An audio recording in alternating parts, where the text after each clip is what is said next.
Cuma orang tua-tua pesan, kalau nak tolong orang lintas jalan, tuan-tuan lebih baik bertanya dulu. Tanya khabar kalau takut dia tak selesa. Kerana berlaku dia nak tolong ada seorang tua nak jalan lintas jalan. Dia teringat kata kena buat baik. Tuan-tuan, dia berhenti kereta di tepi jalan. Dia pegang tangan orang tua tu, dia kata, "Mai ikut saya." Orang tu paling tak payah. Tak apa, saya nak tolong. Dia kepit orang tua tu, dia lintas. Dia tahan kereta ni. Bagus. Orang kat horn, bagi lampu, tanda best. Kerana bagus semua akhlak budak ni. Tuan-tuan, lintas 3 line. Highway besar lintas sampai sana. Sampai sana dia rasa lega boleh tolong orang. Cuma orang tua ni beban, lempak habis tongkat-tongkat. Sebab apa pula dengan ni? Saya dah tolong lah. Pasal apa Pak Long, Pak Cik tu marah ni? Pak Long ni kata, aku baru pergi belah rumah pemetang ni pula lah.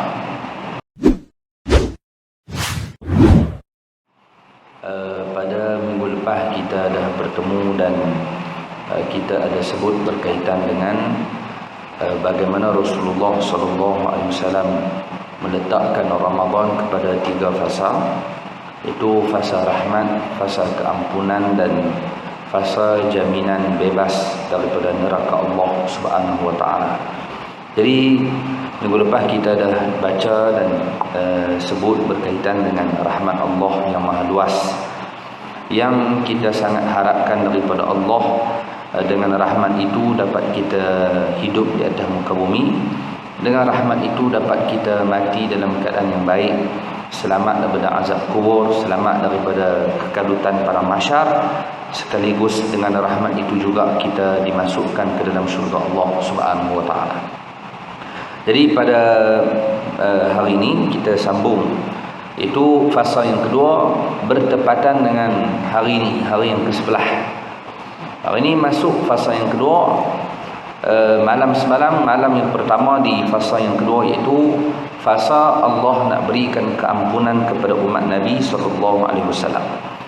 Jadi kita mengharapkan setelah rahmat yang telah kita cari di 10 pertama Ramadan, maka kita mengharapkan pula 10 pertengahan Ramadan, fasa keampunan, kita diberikan ampun oleh Allah Azza wa Jalla. Ada dosa kita banyak. Kerana itu dalam hadis-hadis Nabi SAW berkaitan dengan puasa, banyak cerita tentang puasa ini akan memberikan ganjaran keampunan dosa. Man shoma Ramadan imanan wa ihtisaba ghufira lahu ma taqaddama min dhanbih. Siapa yang berpuasa di bulan Ramadan dengan penuh iman dan pengharapan, Allah akan ampun dosa yang terdahulu. Ada riwayat sebut yang terkemudian. Wa man qama Ramadan imanan wa ihtisaba, siapa yang menghidupkan Ramadan, shoma siang, qama malam. Hanya siang malam dihidupkan Ramadan dengan ibadah, dengan 2 sebab, mengharap dan beriman kepada Allah, Allah akan ampun dosanya. Masyhur hadis itu. Ada hadis yang Nabi sebut, kata Nabi SAW, syahrul Ramadan syahrun kataballahu alaikum siyamahu wa sanantu lakum qiyamahu faman shamahu wa qamahu imanan wa ihtisaba kharaja min dhunubihi kayaumi waladathu ummuhu atau kama qala. Nabi sebut bulan Ramadan bulan yang Allah telah tetapkan kepada kamu untuk berpuasa. Allah yang wajibkan untuk kita puasa Ramadan. Bulan Ramadan wajib kena puasa. Tuan-tuan, yang Allah sebut dalam Quran, kutiba alaikumus siyam kama kutiba alal ladzina min qablikum. Wajib ke atas kamu puasa semacam mana yang diwajibkan kepada orang dulu. Orang dulu pun Allah yang suruh puasa, wajib. Jadi kamu pun wajib puasa, cuma cara berbeza.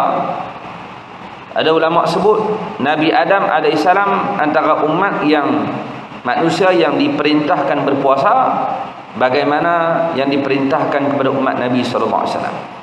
Nabi Adam, syariat Nabi Adam puasa sebulan macam umat Nabi Muhammad SAW. Cuma cara berbeza. Umat Nabi Adam puasa sebulan, kita pun puasa sebulan. Cuma kita puasa daripada subuh sampai maghrib. Lepas maghrib boleh makan, sampai subuh pula baru puasa. Siang sahaja, malam tak puasa. Umat Nabi Adam, zaman Nabi Adam puasa, makan sok awal bulan, buka puasa hujung bulan. Sebulan terus. Orang perlih tanya, tak mampu ke? Kalau hang mampu. Pasal kita saiz dulu mana? Saiz Nabi Adam sah. Tinggi saja 30 hasta. Lebar 7 hasta katanya. Tinggi 30 hasta. Kalau satu hasta sama dengan siku sampai ke tangan, tuan kira tengok panjang mana? Tinggi. Nabi Adam tinggi. Badannya lebar. Jadi kita halui. Zaman kita halui sebulan juga, tapi subuh sampai maghrib. 12 jam. Umat Nabi Adam, zaman Nabi Adam sebulan terus. Sesuai dengan zaman dia. Kalau kita 12 jam makan sok, tadi pagi makan sok 2 pinggan, boleh tahan insya-Allah sampai pukul 7.30 malam. Pukul 5.30 pagi makan 2 pinggan, boleh tahan sampai 7.30. Tu pun ketak lah, putih, tapak lah. Umat Nabi Adam boleh jadi mereka makan sok 4 kawah, tahan sebulan. Boleh jadilah sesuai dengan saiz badan. Umat dulu pun wajib kena puasa macam umat Nabi SAW. Siapa yang wajibkan berpuasa? Allah. Lepas tu orang yang buat kerja yang Allah suruh, yang Allah wajibkan, orang ni akan dapat rahmat. Kita dah sebut dah minggu lepas, buat yang Allah suruh, kamu akan dapat rahmat. Rahmat Allah ni luas. Anak yang melakukan apa yang pak dia suruh, apa yang mak ayah dia suruh dia buat, apa yang disuruh buat, maka dia tak minta pun mak pak dia akan bagi. Suruh yang tu buat, suruh yang ni buat, mak ayah ni berasa nak bagi sebab bagus. Suruh basuh baju, suruh masak, dia masak, pergi kedai, pergi beli barang, suruh cuci apa sapu sampah buat, tak pernah lawan. Maka mak dan ayah ni akan reward kepada anak kerana anak ni orang yang baik. Tapi kalau anak tak mau buat kerja, suruh basuh baju, dia dah malas sapu sampah tak kelapak letih. Suruh pi kedai tak kelapak suruh pi bawa mak ayah pi masjid nak pergi ngaji tak kelapak semua benda dia tak kelapak. Lepas tu dia minta ayah nak duit, boh nampak boleh. Kerja tak kelapak tu nak duit, siapa nak bagi? Tapi ayah-ayah ibu-ibu rahmati Allah, kalau anak ni suruh buat kerja buat, suruh pergi kedai suruh basuh baju dia buat, semua yang disuruh dia lakukan, maka tak minta pun pak dia bagi. Tengah-tengah duk buat kerja ni, pak kata, "Mak, Maisat, ya, boleh tolong tak pergi kedai?" Boleh. Dia tolong banyak dah. Celah-celah tu suruh pergi kedai pula. Boleh ayah, boleh. Main duit. Nak beli apa ayah? Ayah dia pula RM20. Nah, pergi beli rokok sekotak. Pergi kedai beli rokok sekotak.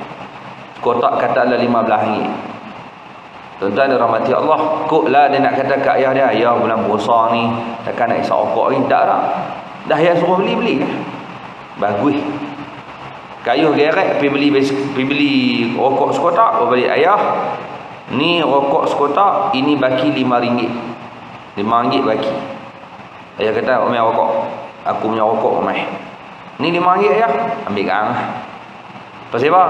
Aku sayang kang. Bagus. Ayah jenis jin, isap rokok sekotak 2 jam. Habis sekotak. Panggil pula, "Mak, Maisat, ya, boleh pergi kedai tak?" "Boleh." "Nak beli apa ya?" "Beli rokok 2 kotak." Koklah dia nak bangkang. Bukan tadi beli dah ke? Berapa kali nak beli kan? Dah lah. Kata, dah ya suruh beli. Mai duit RM50. Nah. Tuan-tuan pergi beli 2 kotak, RM30, baki RM20. Ayah, nah ni rokok 2 kotak, ini baki RM20. Ayah dia dah RM20 ambil kan. Tadi boleh dah RM5. Dia minta tak minta pun free ya dapat. RM5 boleh, RM20 bulan poket. RM25 lah untung. Ni rokok 2 kotak ya. Sekotak pun main kat aku. Sekotak ambil kan. Sebab aku sayang kan. Ni orang mengipak tak nak cerdik. Contoh, kalau anak ni buat apa yang mak pak dia suruh, dia akan dapat walaupun dia tak minta. Di Allah yang suruh puasa, syahrun kataballahu alaikum siyamahu. Allah telah wajibkan bulan ini ke atas kamu puasa. Siapa buat dapat rahmat insya-Allah. Wa sanantu lakum qiyamahu, dan aku telah tinggalkan beberapa sunnah untuk kalian hidupkan Ramadan. Bagi hidup, bagi cantik. Sunnah Nabi banyak dalam Ramadan. Cuma takat puasa saja, takat buat sunnah saja, dia ada syaratnya. Nabi habaq dulu, bulan ni bulan Allah suruh puasa. Siang kena puasa, lepas tu puasa saja. Tak. Nabi tinggalkan beberapa sunnah. Makan sahur, buka puasa bagi segera. Ni sunnah Nabi SAW. Nabi kata lewatkan sahur, bagi lewat. Jangan makan sok awal ingat. Boleh, tapi sunnah Nabi makan lewat-lewat. Kalau subuh pukul 6, pukul 5 makan sok. 5 suku makan. 5.40 habis makan. Dan lah gosok gigi habis kurang, mayang 2, 3, 4 rakaat, masuk subuh. Cantik. Waktu sahur waktu yang barakah. Makan sok kerana waktu ni berkat. Kalau tak mau makan pun bangun waktu tu berkat. Waktu ni sangat barakah. Baik, jadi Nabi ajak makan sok, buka puasa bagi cepat. Nak buka puasa makan apa? Makan kurma. Kemudian malam nak buat apa? Tarawih. Lepas tu buat witir, baca Al-Quran. Semua ini sunnah yang Nabi tinggalkan. Baik, Allah dah suruh puasa, Nabi dah tinggalkan beberapa acara sunnah. Lalu kata Nabi, faman shamahu wa qamahu imanan wahtisaba. Siapa yang berpuasa, lepas tu dia buat segala sunnah Nabi tadi, tarawih lah, baca Quran, berzikir. Dua sebab ya. Yang pertama kerana beriman kepada Allah. Dia bukan buat pasal orang. Pasal apa puasa? Orang lain suruh puasa, orang lain puasa. Pasal apa main tarawih? Orang lain main. Tak, saya buat ni kerana beriman kepada Allah. Allah yang suruh. Kemudian wahtisaba, pengharapan yang tinggi kepada Allah. Harap Allah bagi pahala, harap Allah ampun dosa. Semoga saya puasa ni Allah ampun dosa saya. Semoga saya tarawih ni Allah ampun dosa saya.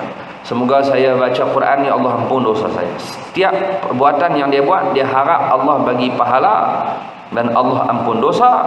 Tuan-tuan, kata Nabi SAW, kharaja min dhunubihi kayaumi waladathu ummuhu au kama qala.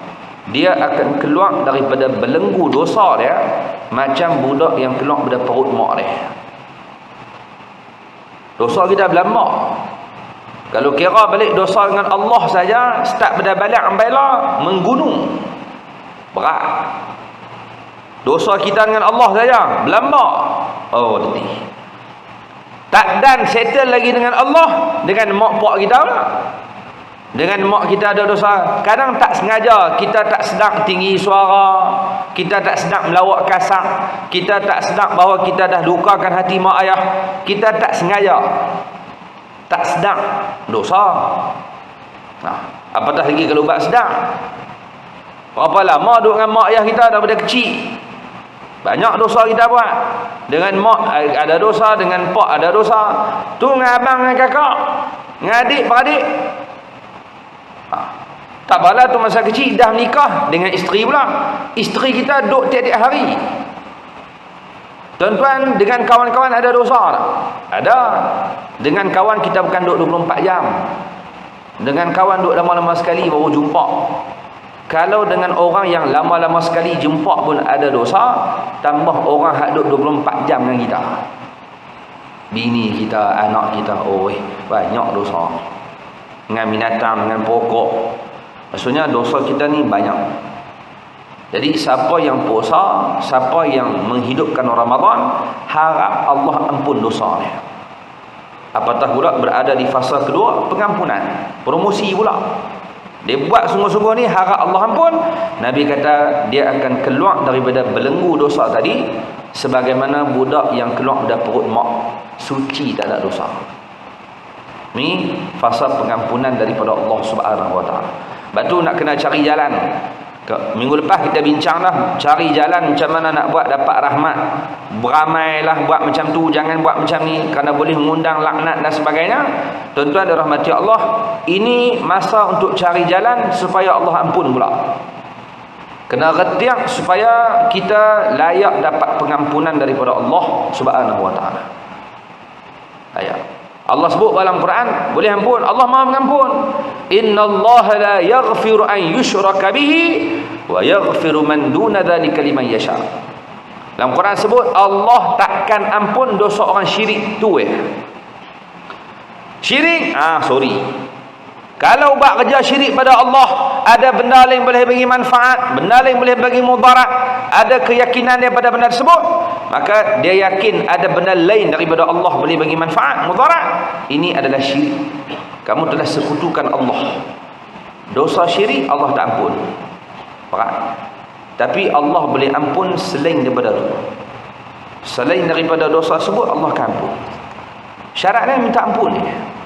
Dosa besar minta ampun, dosa kecil-kecil Allah akan ampun dengan amal soleh. Kena buat. Baik tuan-tuan, yang boleh kita sebut pada pagi ni, apa benda yang kita nak buat untuk dapatkan keampunan daripada Allah Subhanahu wa taala. Tuan-tuan, yang pertama, mulakan setiap amal soleh, amal baik dengan ucapan bismillah. Kan sedia maklum kita dengar kan, Nabi sebut kullu amrin zibalin la yubda'u fihi bi bismillahirrahmanirrahim fahuwa aqta' atau kama. Setiap benda baik zibal. Kullu amrin zibal, yang ada benda tu baik di sisi syarak. Syarak kata benda tu baik, baik. Bukan kita kata, syarak yang kata. Jadi setiap perkara baik yang disebut oleh syarak kata itu baik, mulakan dengan bismillah. Kerana kalau tak mula dengan bismillah, hilang berkat. Ya, setiap benda baik tuan-tuan nak buat, syarak kata bagus, semayang bagus, main mengaji bagus, masak nasi, apa saja yang lulus di sisi syarak, mulakan dengan bismillahirrahmanirrahim. Baik, kenapa Nabi suruh mula dengan bismillah? Dan yang pertama kerana nak cari berkat, baru jadi keberkatan perbuatan. Ulama tuan-tuan buat main syarahan, salah satu syarahan yang boleh kita sebut pada pagi ni banyak. Bismillah ni banyak dia punya manfaat. Sebab tu Nabi suruh mula dengan bismillah. Antaranya tuan-tuan, bismillahirrahmanirrahim antara kalimah yang agung. Kalimah yang Imam Nawawi Jawi rahimahullah ta'ala, dia syarah kepada kitab Safinatun Najah, Kashifatus Saja Bisyarhi Safinatun Najah. Tuan-tuan, dia buat main satu faedah. Siapa baca bismillahirrahmanirrahim 21 kali sebelum tidur, ada manfaat mujarabat. Siapa baca bismillah 21 kali sebelum tidur, dia baca dah, dia baca Al-Mulk, kemudian dia baca Qulhu, dia baca ayat kursi, dia baca wirid hak dia duk buat. Celah-celah tu dia top up lagi satu amal, iaitu bismillahirrahmanirrahim 21 kali. Bismillahirrahmanirrahim, bismillahirrahmanirrahim, bismillahirrahmanirrahim 21 kali. Apa ganjaran dia akan dapat? Antara yang disebutkan, siapa yang buat macam tu, malam tersebut dia akan selamat daripada gangguan syaitan sepanjang malam. Ada orang kena tidur duk kena ganggu, kena tindih lah, mimpi hak tak elok lah. Jadi sebelum tidur baca bismillah 21 kali, syaitan tak ganggu malam. Juga disebutkan siapa yang baca bismillah 21 kali sebelum tidur, dia akan terselamat daripada kematian yang mengejut. Akhir zaman kematian akan mai secara mengejut. Tengah-tengah sihat boleh boom. Tengah duduk kayuh garek zaman belakang, zaman kayuh garek, beli sampai 2-3 ribu, kayuh 2-3 kali lena, tinggal di rumah garek. Tak apalah duduk kayuh, tengah duduk sihat ni, boom, mati. Macam-macam sebab lah, aksiden ke, jantung ke. Cuma akhir zaman senang sangat kita dengar kematian, takut. Dulu nak dengar mati payah, dengar sakit dulu, jatuh bilik ayak dulu, baca Yasin 3-4 kali dah baru mati. Ni tak ada baca Yasin dah, dah piak dulu Oi, takut mati terkejut ni. Nabi diajarkan oleh Imam Nawawi Jawi sebut, baca bismillah 21 kali sebelum tidur, selamat, insya-Allah selamat pada kematian yang mengejut. Lagi siapa baca 21 kali, malam tu rumahnya akan selamat daripada dimasuki pencuri. Curi tak masuk. Tapi dengan syarat kunci pintu tutup tingkap. Ni pintu buka, tingkap pun buka, lepas tu bismillah saja, bungkui. Jangan buat lok-lak tu. Usaha, tawakal ni setelah usaha. Bismillah ni tawakal. Jadi setelah kunci pintu, kunci tingkap dan sebagainya, bismillah, semoga pencuri tak jadi nak masuk rumah kita. Curi dia cari kat rumah, nak masuk tak masuk tak, ada angin tak. Baik, tak apalah, tu antara kelebihan bismillah. Banyak bismillah ni, banyak sebab. Dan antara sebab Nabi suruh bismillah, Nabi kata kul biyaminik, samillah. Nak makan kita samillah, baca bismillah. Kul biyaminik wa kul mimma yali. Makan dengan tangan kanan, makan apa yang dekat dengan kamu. Jadi Nabi suruh baca bismillah. Baik tuan-tuan, kenapa Nabi suruh baca bismillah waktu nak makan? Satu, kena berkat. Dua, disebutkan tuan-tuan dirahmati Allah Subhanahu wa taala sekalian, ada jin yang datang kepada Nabi SAW. Kemudian jin tadi minta bekalan. Bagi kami apa bekalan makanan kami nak makan wahai Rasulullah? Maka Nabi kata, bagi kamu setiap makanan yang dimakan oleh manusia, tulang yang dimakan oleh manusia, yang dibaca bismillah pada tulang tersebut. Dan saat tulang itu berada pada tangan kamu, tulang itu akan tumbuh balik isi daging dan kamu makan tulang. Maksudnya kita makan tulang, kita makan daging dan sebagainya. Dan sebelum kita makan, kita baca bismillah. Saat kita baca bismillah, berkat makanan tersebut, kita buang tulang, tinggal tulang saja. Jin bila pegang tulang tu, Allah tumbuhkan balik daging untuk jin. Berkat bismillah. Pasal kita baca bismillah, baru Nabi kata baca bismillah. Maka bila jin pegang, dapat balik makanan kat dia, dia boleh makan. Cara dia makan lah. Jangan tanya dia makan mana, dia dalca apa, bungkui mana, nak tahu. Jin makan cara dia. Dia ambil bau ke, dia rekah ke, Allah Allah. Allah tumbuhkan balik daging. Berkat bismillah. Lepas tu kita disuruh baca bismillah makan. Dan tuan-tuan dirahmati Allah, dan zaman sekarang tuan-tuan boleh tengok, dulu jarang sikit kita dengar lah budak kena rasuk jin, sekali ada rumah kena ganggu, sekali sekolah ni kena ganggu. Jin pakat ngamuk lah ni, kita tak tahu punca apa. Rupanya jin marah kerana makanan mereka telah pun dirampas oleh orang. Rata tempat sekali tulang, mi tulang, bihun sup tulang, penin. Tulang tu jin punya. Jin kata tambah rekah makanan kami buat apa? Kita kata kami bukan makan tulang, kami ambil bau ya. Sekali hampa makan dah tulang tau. Jadi macam makan mi tulang ke, bihun sup tulang ke, makan gulai tulang daging ke, apa saja jenis tulang, bismillah. Kerana itu akan jadi makanan jin dan berkat untuk jin makan. Lepas tu Nabi pesan kat kita, fala tastanju bihima fa innahuma ta'amukum ikhwanukum. Fa innahuma ta'amu ikhwanukum atau kama qala. Nabi sebut jangan istinja guna tulang. Dan Nabi sebut apa kat jin? Jin tanya kami boleh makan apa? Nabi kata tulang yang dibaca bismillah padanya, maka itu makanan kamu, akan jadi daging. Dan binatang di kalangan jin, makanan mereka adalah tahi binatang jinak. Tai lembu, boleh jadi tai kambing ke, itu makanan binatang jin. Makanan jin tulang yang kita makan. Binatang di kalangan jin dia makan tai binatang jinak. Batu Nabi kata dalam hadis, fala tastanju bihima fa innahuma ta'amu ikhwanukum. Atau kama fa innahuma ta'amu ikhwanikum. Jangan istinja dengan dua-dua benda tadi. Istinja haram guna tulang, haram guna tai binatang. Tak boleh guna. Istinja kan boleh guna barang kesat. Dia yang ada, tapi saja nak guna batu ke, dia nak guna daun kering ke, boleh. Cuma Nabi pesan jangan guna tulang. Tulang apa ni? Boleh jadi tulang ayam ke, tulang lembu ke. Jarang orang istinja guna tulang ikan, cerimen puih. Anak rojoh dengan tulang ikan. Tak, tulang lembu ke, tulang kambing. Kesat. Jadi Nabi kata jangan guna, walaupun kesat tak dia guna tulang. Pasal dia makanan jin. Lepas tu tai lembu.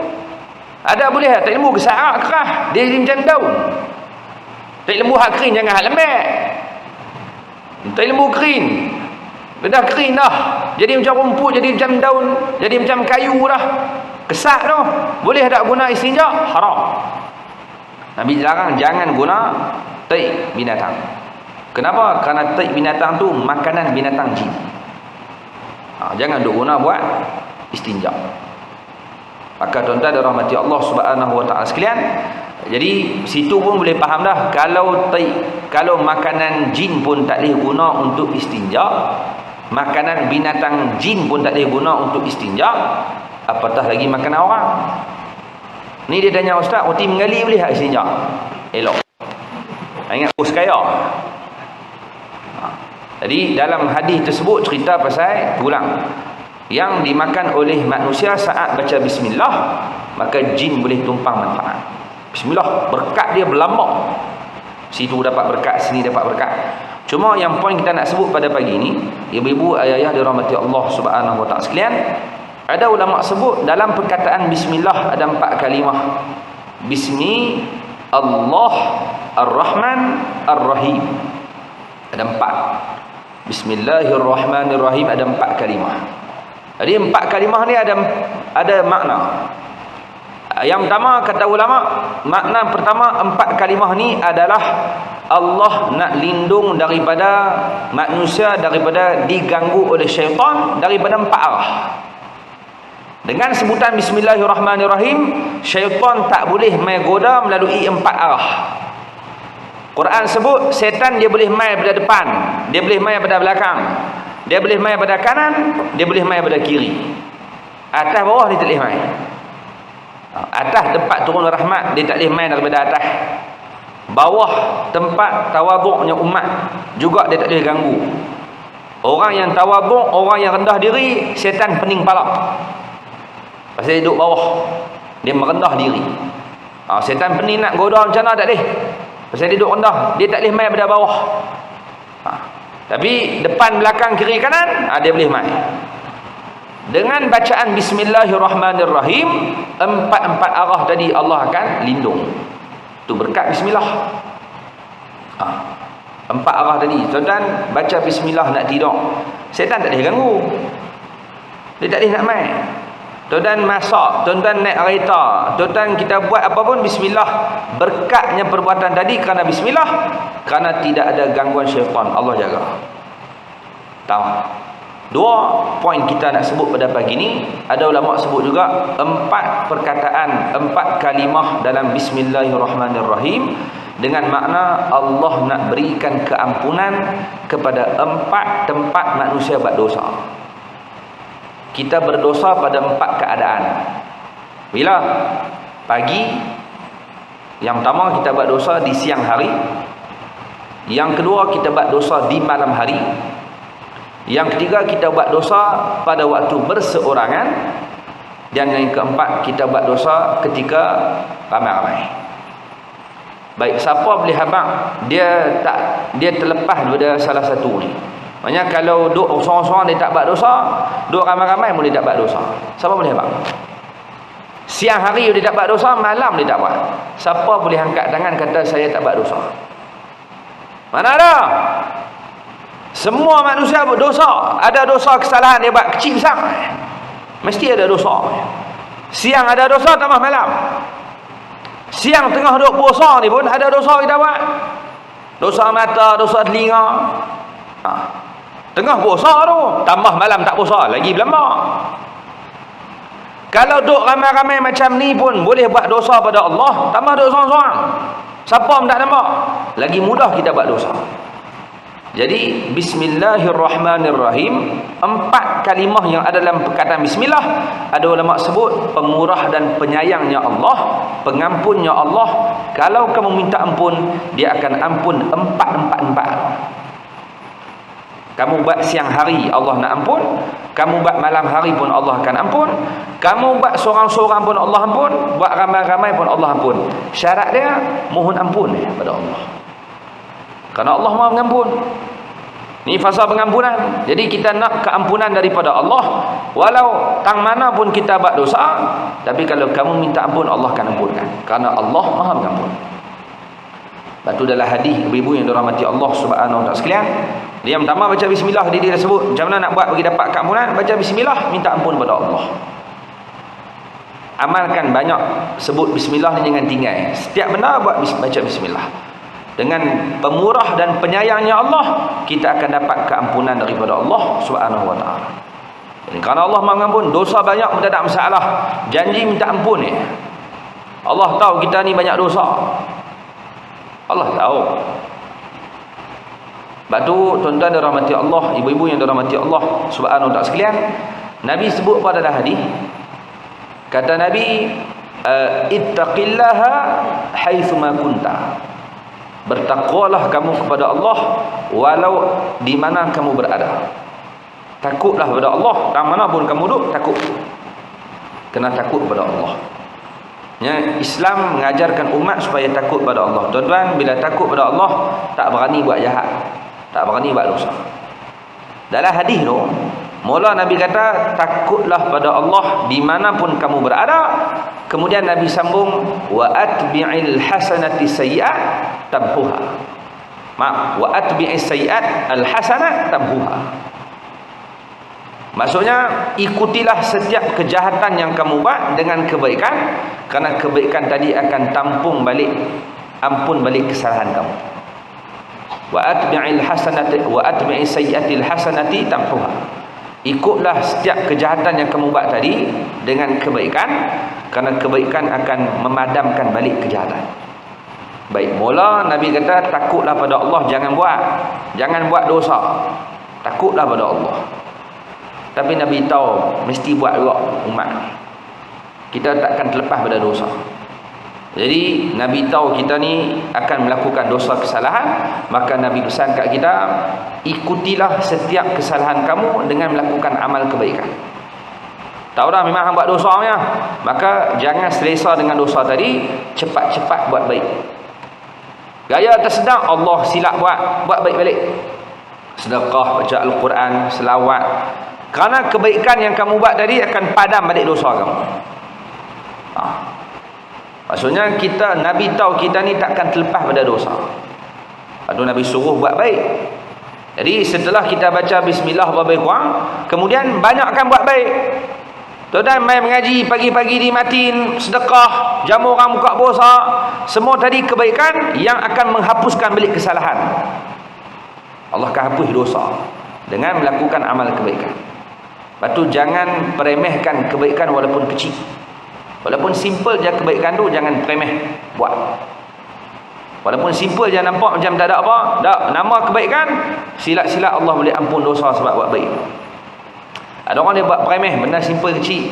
Tak, jangan. Hanya sekadar nak tolong orang lintah jalan. Oh, orang lain boleh tolong. Tak. Ruang tu kalau kita dapat, tolong dia. Ada orang nak lintah jalan, berhenti dulu kereta.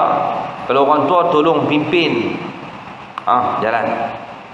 Nampak simple dia, tapi pahala besar. Silat-silat ampun dosa dengan bawa dia berjalan.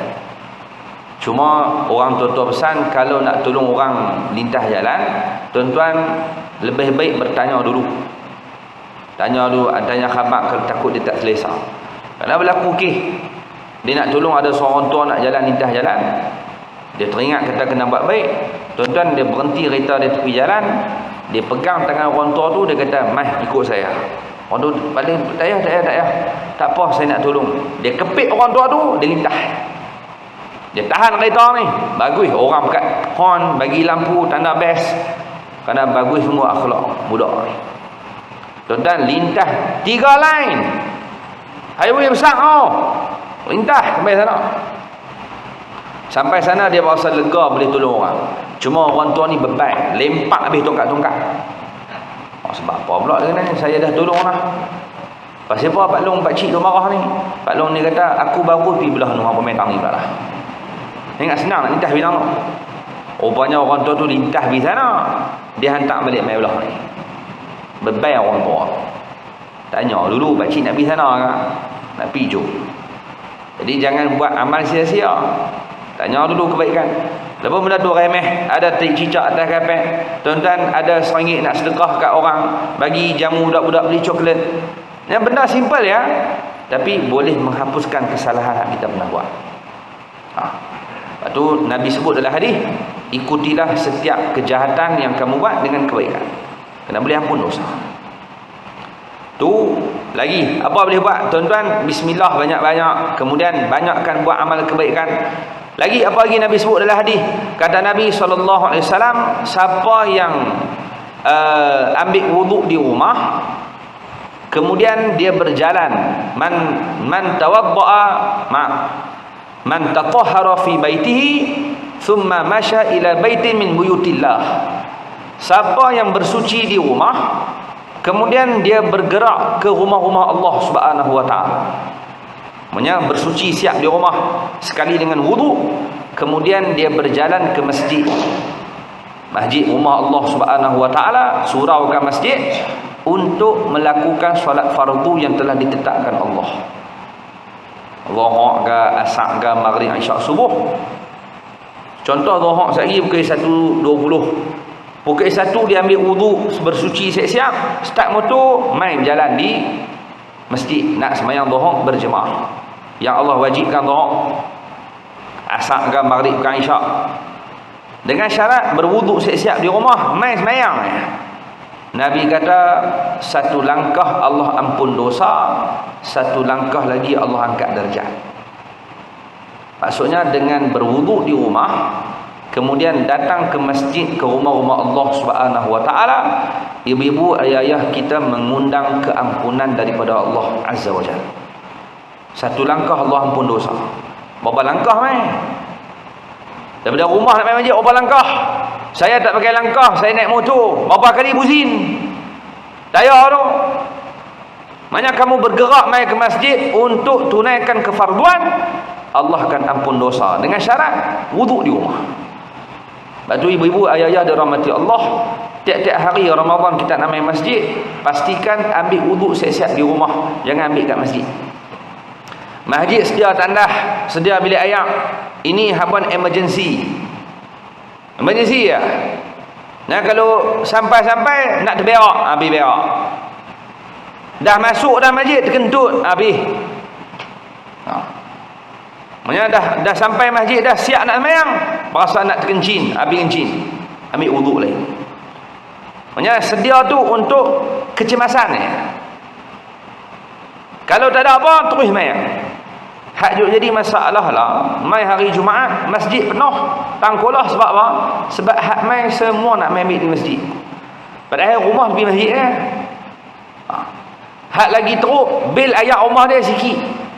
Dia kata, awak bil ayak rumah aku tak banyak ah, RM5-6 sebulan. Mau tak RM5-6? Satu keluarga berak di masjid. Nak berak main masjid, nak mandi main masjid. Rumah apa masuk tangan sikit-sikit ni. Tuan-tuan, masjid surau rumah Allah, sebelum pergi masjid surau, berwuduk siap-siap di rumah. Kerana setiap langkah kita dapat keampunan. Dosa kita berlambak. Mudah-mudahan dengan main masjid Allah ampun dosa.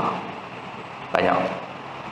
Jadi ibu-ibu, ayah-ayah dirahmati Allah Subhanahu wa taala sekalian, banyak keampunan ni penting, banyak. Dan tuan-tuan dirahmati Allah, dan dua benda lagi last sebelum kita berhenti pukul 10.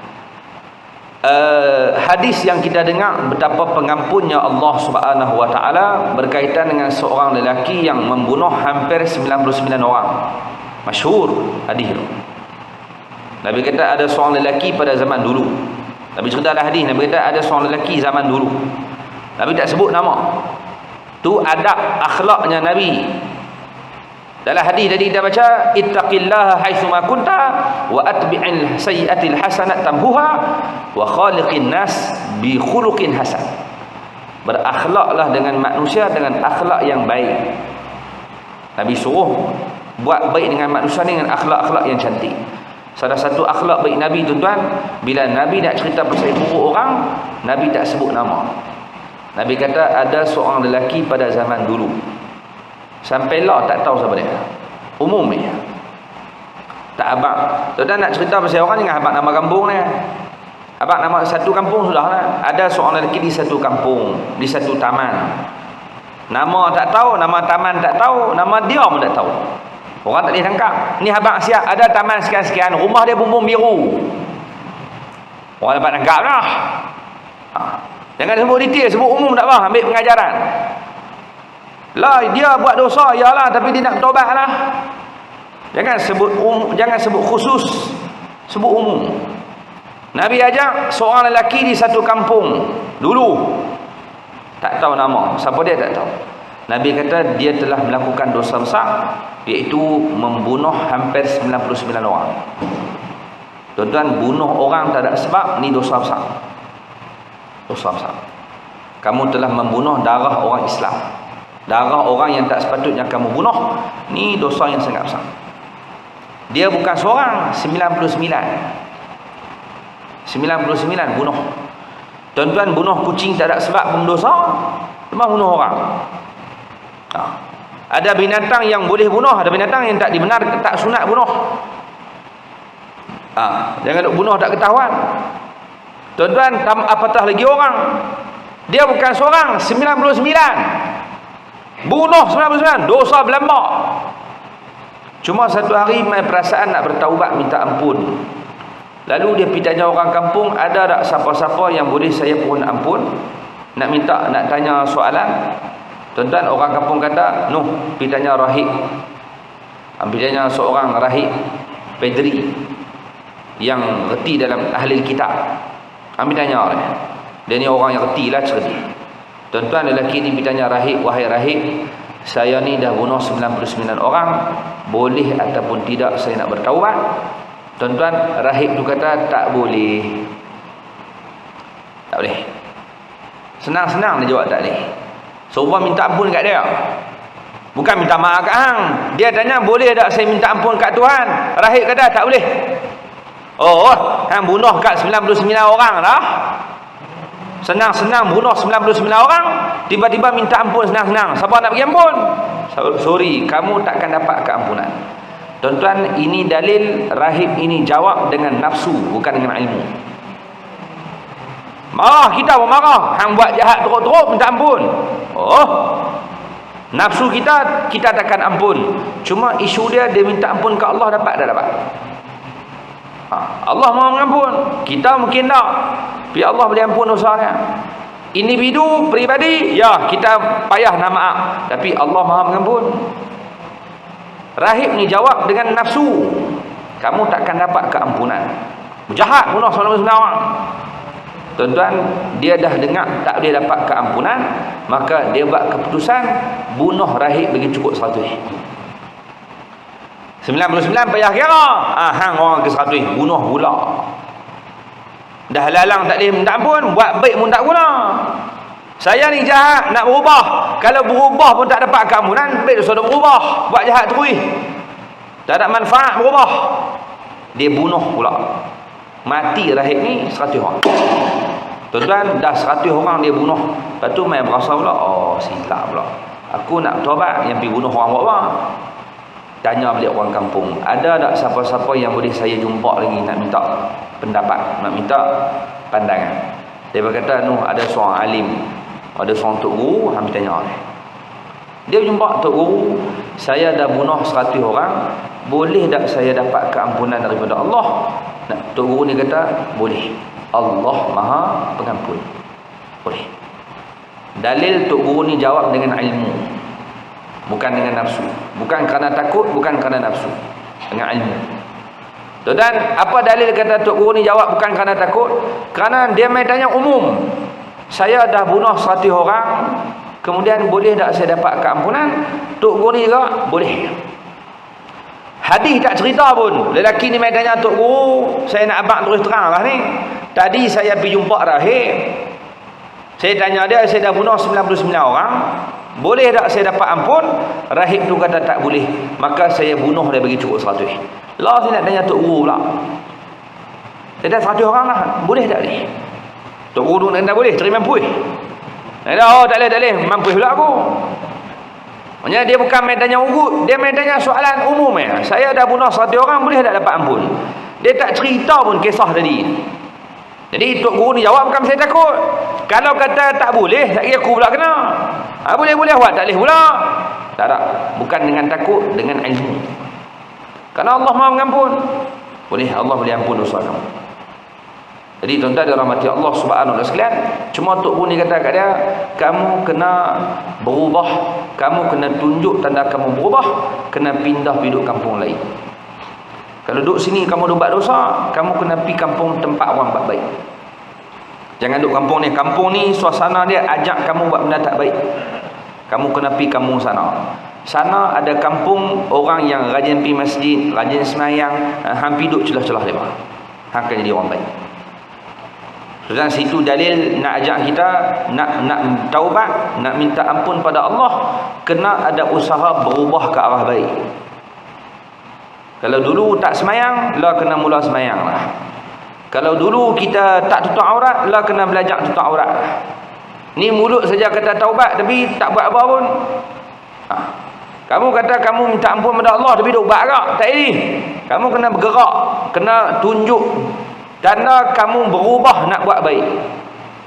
Kawan ni bila Tok Guru kata boleh, kamu kena pindah kampung ya. Kemas beg, pi.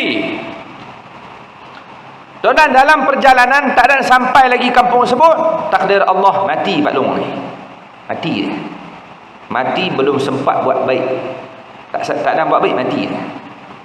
Bila tak sempat buat baik, tuan-tuan, turun malaikat berebut. Malaikat rahmat turun, malaikat azab turun. Malaikat rahmat ambil nak pergi syurga, malaikat azab ambil nak lempak dalam neraka. Bergaduh. Malaikat rahmat kata dia ni dah berubah dah ni. Dia dah jalan nak main ke kampung baik, bagus dia ni, dah bertobat dah. Aku nak ambil lagi rahmat. Malaikat azab kata betul dia nak berubah, tapi dia tak buat baik ni. Baru berjalan pergi lah. Oh, dah bunuh kat 100 orang, baru berjalan nak dapat rahmat. Mai aku bagi azab dulu. Berebut malaikat. Tuan-tuan, Allah turunkan satu lagi malaikat jadi referee, jadi pengadil. Macam mana nak settle ni? Ukur tengok jarak antara dia mati tadi, nak pi ke tempat baik dengan patah balik tempat jahat, mana dekat ni? Maknanya kalau baru keluar pada tempat kampung jahat, jahat dah ya. Baru nak keluar. Tapi kalau dekat dah dengan perbuatan kampung baik, dekat nak sampai dah, maka kira baik. Tuan-tuan, ukur-ukur ada yang kata lebih seinci ya, lebih sekaki ya, ke arah kampung baik. Maknanya dia lebih sikit nak sampai. Ya, kalau ukur nak pergi ke jahat pun sama banyak lah, lebih kurang. Cuma ke arah baik ni dekat lagi. Dan dia mati dapat rahmat. Kerana dia mula berubah nak cari ampun daripada Allah. Maka kita sedang ayah-ayah ibu-ibu dirahmati Allah, kalau kita cuba buat baik pun sekalipun, belum mampu bayar lagi dosa yang kita buat. Tak ditebuhi.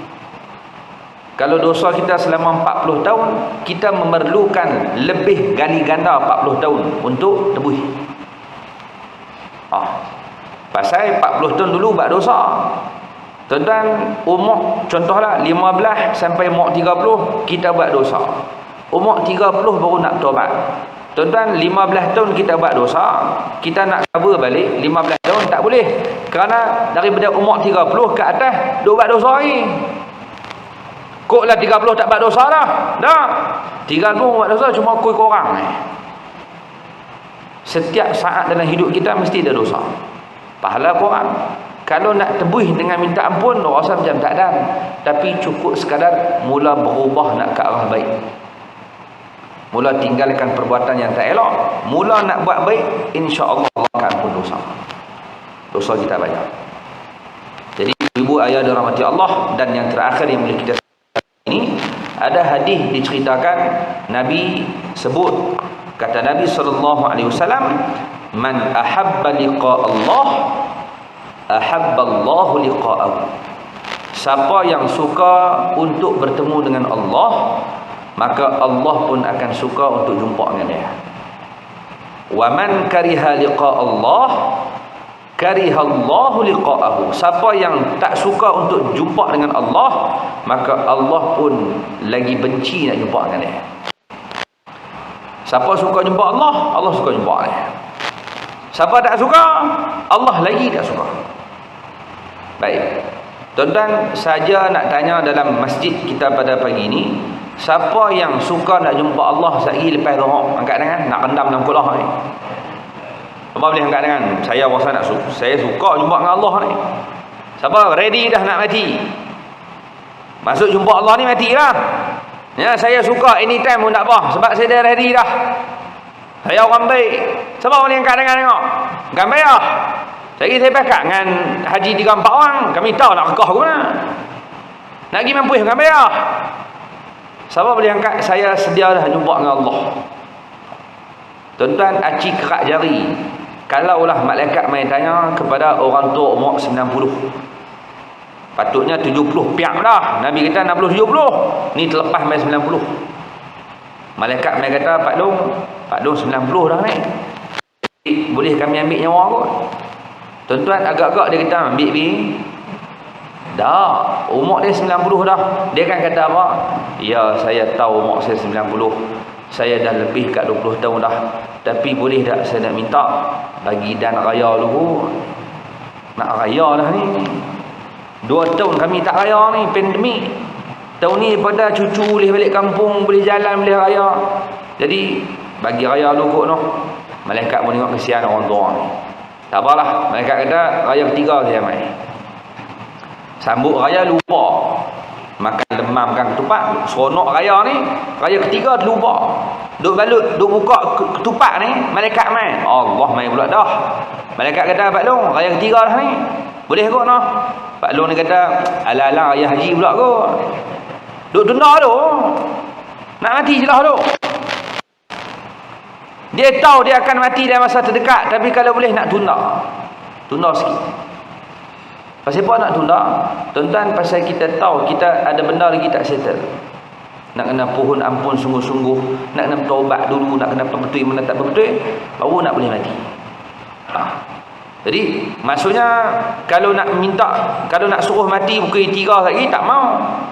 Dia tak suka lah jumpa Allah no. Siapa nak jumpa Allah dalam masa terdekat? Tak mau. Maksudnya kamu tak suka jumpa Allah. Nabi katalah ni, siapa yang suka jumpa Allah, Allah suka jumpa dia. Siapa tak suka jumpa Allah, Allah lagi tak suka jumpa dia. Habis itu kita pun tak ada siapa suka. Tuan-tuan, persoalan ini diajukan awal lagi oleh Aisyah. Aisyah kata, wahai Rasulullah, apakah maksud tak suka jumpa Allah? Sebab kami pun tak suka. Acik tanya kami pun kami tak mau mati. Adakah kami ni termasuk dalam golongan orang yang tak suka jumpa Allah, lalu Allah tak suka jumpa kami? Nabi jawab, laisa kadzalik, bukan begitu wahai Aisyah, bukan macam tu. Habis itu Allah, siapa yang suka jumpa Allah, Allah suka jumpa dia. Siapa tak suka jumpa Allah, Allah tak suka jumpa dia. Apa maksudnya?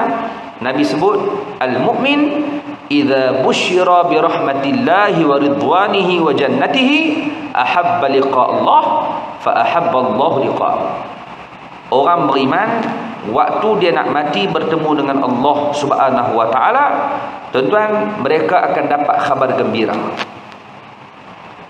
Nak tahu suka tak suka bila? Waktu nak mati. Waktu nazak, malaikat akan mai bagi berita gembira. Pak cik jangan takut, jangan bimbang, jangan sedih, jangan risau. Pak cik dah ampun dosa. Dosa pak cik dah diampunkan. Pak cik dah dapat rahmat. Pak cik dah dapat keampunan. Pak cik dah diredai oleh Allah. Syurga duk menanti dah. Jangan takut. Dia dengar lagu tu, tak apa. Waktu tu dia suka nak jumpa dengan Allah, maka Allah pun suka jumpa dia. Nak tahu suka tak suka bila? Nak mati. Bukanlah. Allah lu tanya tak mau. Sebab tak tahu Allah pun ke tak. Dapat rahmat ke tak ni. Nak mati esok baru tahu. Malaikat akan mai bagi tahu berita gembira. Tapi berbeza dengan orang kafir. Disebutkan oleh Nabi, wa innal kafira idza busyira bi'adzabillahi wa sakhatih kariha liqa Allah wa kariha Allah liqa. Tapi berbeza dengan orang kafir, waktu dia nak mati, malaikat mai habaq hang puih, hang tunggu hang. Duk nazak ni, malaikat kata hang tunggu hang lagi, tak ketahuan ni. Hang tunggu hang, neraka duk tunggu dah, malaikat tunggu nak balon, kubur dia masuk jaga hang. Dan dia suka nak mati. Dia sudah mampu dah. Kalau boleh dia tak mau mati. Dia benci kepada kematian. Allah lagi benci pada dia. Maksudnya kita nak mati tuan-tuan dalam keadaan mendapat berita gembira daripada Allah Subhanahu Wa Taala, maka jalan dia adalah dengan beramal masa hidup, cari keampunan daripada Allah Subhanahu Wa Taala, maka Allah akan ampunkan dosa, maka berita gembira ni akan dapat kepada orang yang mendapat ampunan daripada Allah Subhanahu Wa Taala. Allah janji dah. Orang yang beramal, beriman, beramal, cari keampunan daripada Allah, mereka ni akan dapat berita gembira bahawa mereka akan selamat daripada azab Allah Subhanahu Wa Taala. Jadi Nabi berikan jaminan dalam Ramadan pertengahannya ada keampunan. Ni Allah nak ampun dosa. Maka segala dosa hak kita pernah buat, minta ampun, maka tuan-tuan, insya-Allah dengan pohon ampun kamu akan diampunkan oleh Allah Azza wa Jalla. Karena Allah Maha Pengampun. Tak Ramadan pun Allah nak ampun, tambah Ramadan. Syaratnya minta ampun ya. Buat baik, rajin pergi masjid, rajin bersedekah, rajin melakukan amal kerana dia akan padam habis kejahatan. Baca bismillah banyak-banyak. Hak kita sebut tadi salah satu, dua, tiga benda hak kita sebut. Buat benda ni kamu akan dapat keampunan daripada Allah Subhanahu Wa Taala. Last, tuan-tuan, nak tahu kita dapat tak dapat keampunan daripada Allah, ulama bagi perbahasan, bagi contoh yang mudah untuk kita faham. Lembaran yang ada dalam catatan dalam amalan kita, tuan-tuan, ada catatan baik, ada catatan buruk. Ada catatan bersih, ada catatan kotor. Kalau dosa, catatan tu akan kotor. Lembaran tu akan kotor dengan dosa. Kalau kamu minta ampun, Allah ampun, dia akan padam habis. Kotor tu akan dipadam. Baik, selepas Ramadan, tuan-tuan, keluar daripada Ramadan, orang yang dapat keampunan daripada Allah, hatta tak keluar lagi pun, kalau Allah ampun dosa dia, tuan-tuan, dia akan jaga daripada lembaran tadi terkena kotoran kembali. Benda bersih kita akan jaga lagi elok. Pagi raya pakai ada baju raya lah. Tuan-tuan beli baju raya.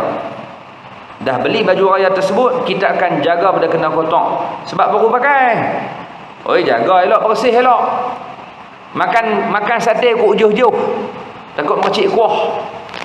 Cucu minjuh-juh dengan duk main kat tuan. Ni tok beli baju baru mahal. Ingat murah ah. 3 lain 40. Murah lah. Tapi pasal baru, jangan duk main dekat. Tuan-tuan, celah-celah duk jaga tu, cucu main stan.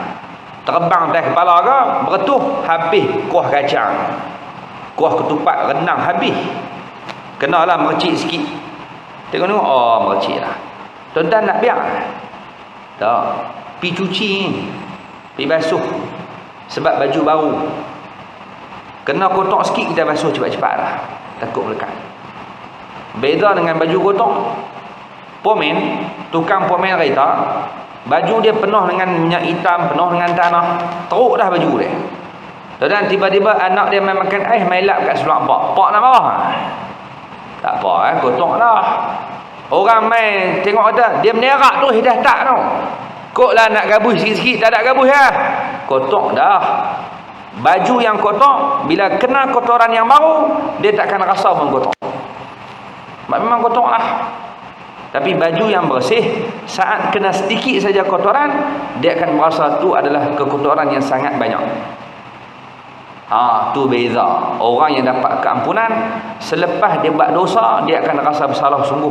Lah baru minta ampun, aku buat pula dah.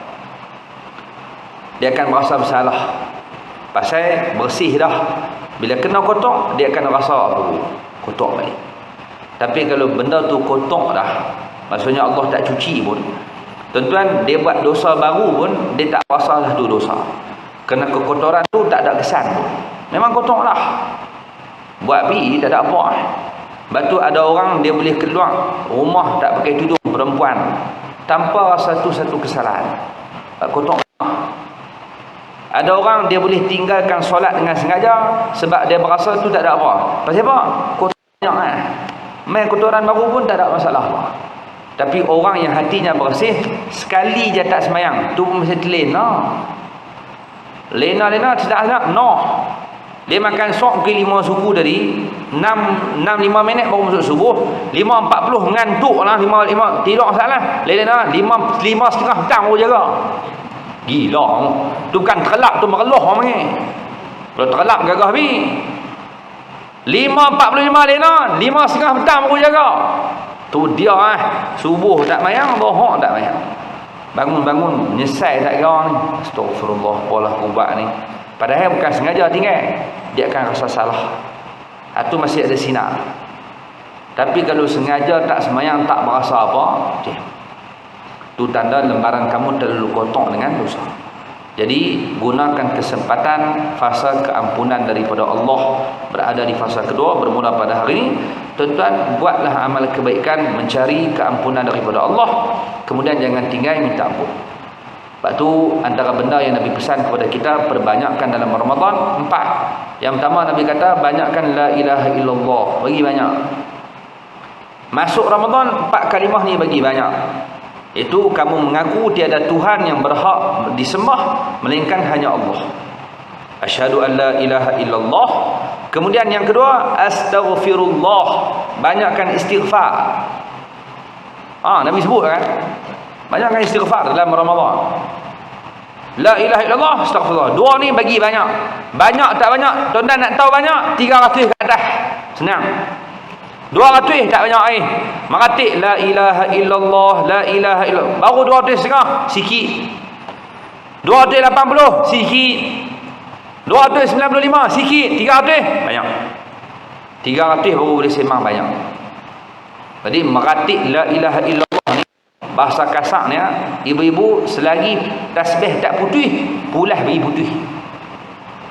Banyaklah maksudnya. La ilaha illallah. Putih tasbih, ambil tasbih baru. Istighfar pula, astagfirullah, astagfirullah. Sampai bila? Sampai putih pula.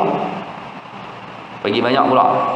Kalau hak pakai digital hadut tekan tekan sampai tenggelam. Punya banyak istighfar, punya banyak zikir la ilaha illallah.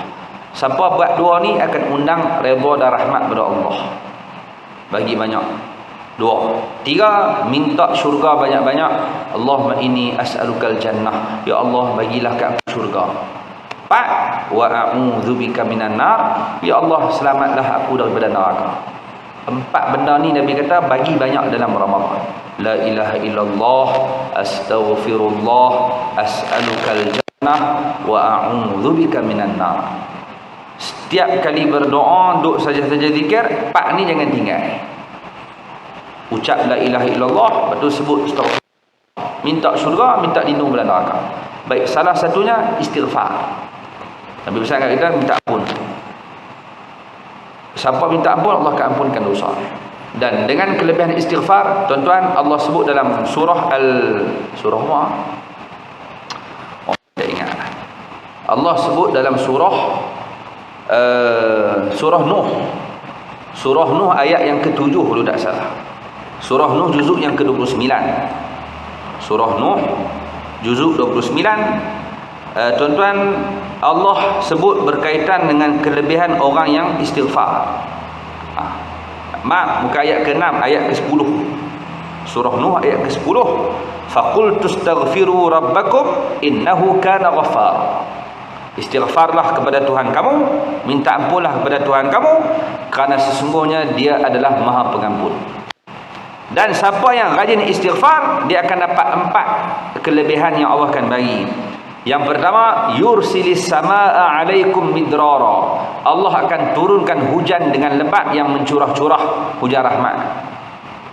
Kesan istighfar, Allah berturun hujan. Hujan ni rahmat. Lepas tu bila hujan turun, tuan-tuan doa kita minta apa? Allahumma sayyiban nafi'a. Ya Allah, jadikan hujan ini bermanfaat. Tapi kena sebut elok-elok sayyiban dengan sa'. sayyiba. Sayyib hujan. Jangan baca sayyib. Ada saya dengar dia baca Allahumma sayyiban nafi'a. Sayaba. Sayaba hujan. Sayaba janda.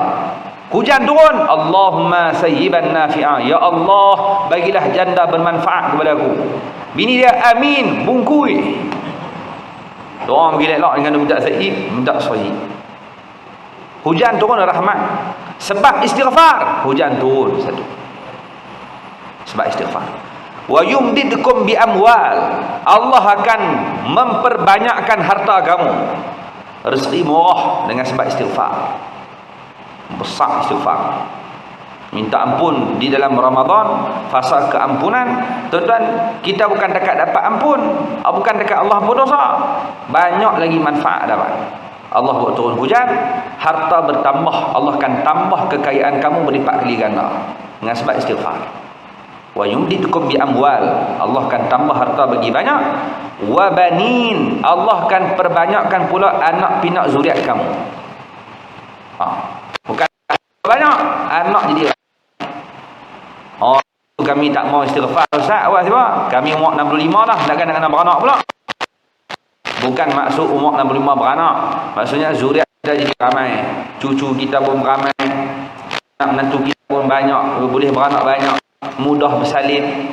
Istighfar. Dahsyat. Ada orang yang menikah dah dapat anak, istighfar.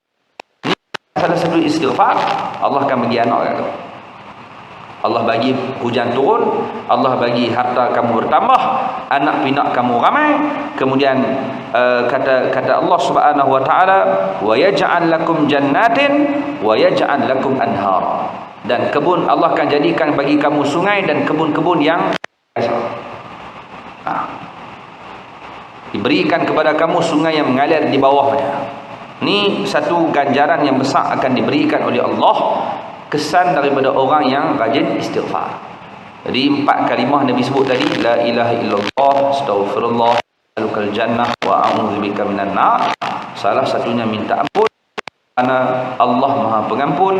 Allah akan berikan keampunan setinggi manapun dosa yang kita buat, dengan syarat bertaubat kepada Allah, berusaha berubah, melakukan kebaikan, dan sentiasa memohon keampunan daripada Allah Azza wa Jalla. Jadi tuan-tuan, itu sedikit sebanyak yang boleh kita kongsikan pada pagi ini, sempena dengan kita berada pada fasa yang kedua daripada Ramadan, iaitu fasa keampunan daripada Allah. Setelah kita cari rahmat, maka jangan lupa untuk cari keampunan daripada Allah Subhanahu wa taala. Semoga Allah jadikan semua yang hadir pada pagi ini, ya Allah, jangan biarkan kami pulang dalam keadaan Engkau tak ampunkan dosa kami, wahai Allah. Kena minta sungguh pada Allah Subhanahu wa taala. Semoga berkat Ramadan, berkat bulan keampunan, kita diberikan keampunan oleh Allah Subhanahu wa taala, dan semoga dengan keampunan tadi menyebabkan kita selamat daripada api neraka Allah Azza wa Jalla. Wallahu alam. Semoga ada manfaat perkongsian kita pada pagi ini. Ada masalah lapang berpanjang, kita bertemu lagi pada masa akan datang. Aqulu qouli hadza astaghfirullahal azim li wa lakum. Assalamualaikum warahmatullahi wabarakatuh.